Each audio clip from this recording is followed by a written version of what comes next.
Welcome to Sandwich Reviews. I'm the Talking Sentient Sandwich, and I'm just a casual viewer of the Planet of the Apes movies. The only reason I know of the information that made me want to make this video is because of my old roommate who sat me down and made me watch all of the Planet of the Apes movies.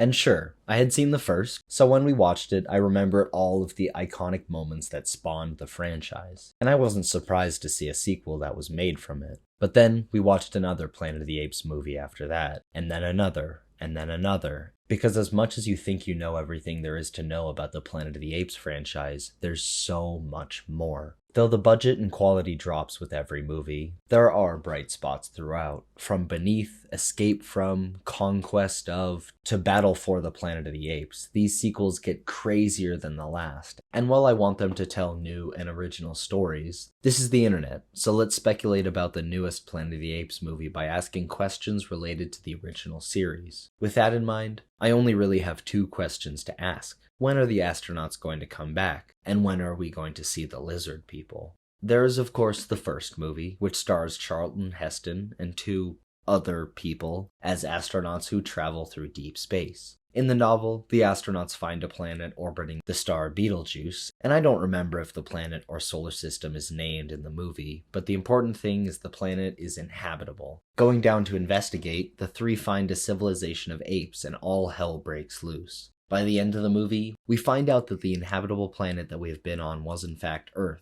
thousands of years in the future. The twist plays out differently in the book, adhering much closer to Tim Burton's reboot in 2001, funnily enough, but it's essentially the same. The plot of the following sequels is relatively unimportant, but just know it gets very weird.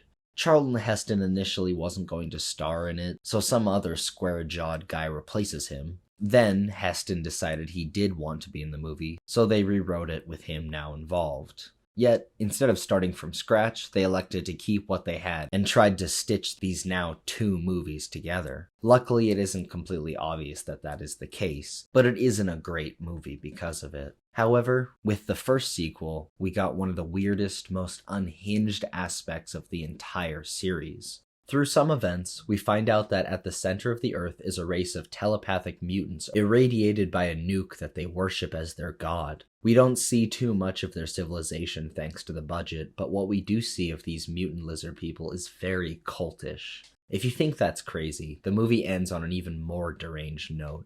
The nuke goes off and the planet is entirely destroyed, forcing the following sequels to be in reality prequels. Because what are you gonna do? Set the movie on a rock floating out into deep space? Unless that planet is Krypton, there aren't many stories to tell there. But we'll get back to the mutants and their nuke. Because in the only reboot, Tim Burton's movie is objectively bad, but it's got good moments.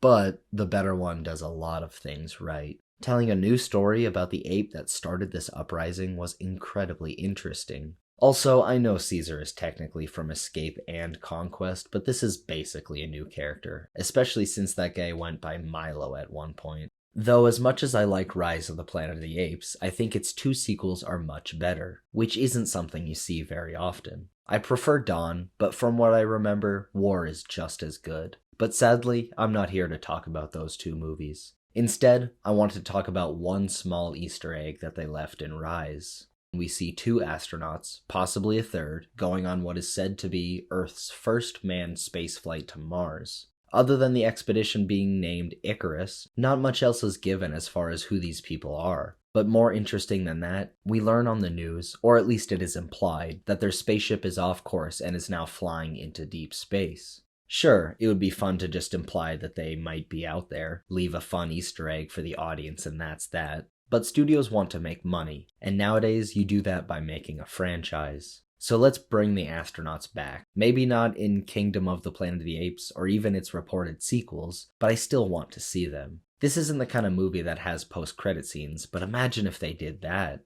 They can't retread the same story as the original, so incorporate these three into something new and fun. And include the astronauts in an elaborate, logical, or ridiculous way. But when you do that, why not also unite all of the differing factions of apes warring with each other against a common enemy? Tell an intriguing story with all of the politics involved in a Planet of Apes, but why not lead up to a big bad while you're at it? And who do I want to be that big bad? None other than a cult of nuke-worshipping telepaths.